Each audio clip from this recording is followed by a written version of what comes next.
Erasto Rafael Kabupa mwenye umri wa miaka 50, mkazi wa kijiji cha Igelehidza, kata Ilembula, wilaya ya Wanging'ombe, mkoani Njombe, amedaiwa kufariki dunia wakati akishiriki tendo la ndoa na mke wa mtu katika nyumba ya kulala wageni.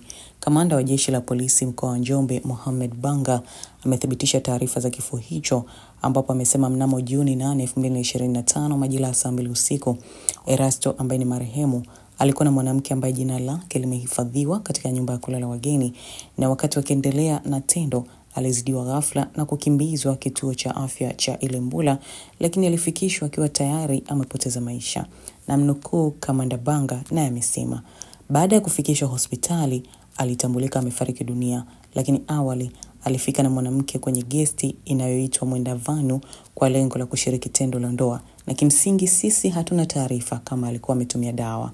Hilo ni swala la kidaktari. Mwisho wa kumnukuu Kamanda Banga.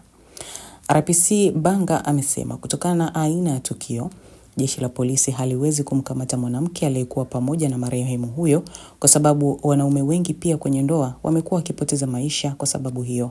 Hivyo hawawezi kumkamata mtu kwa kufanya mauaji kwa tendo hilo.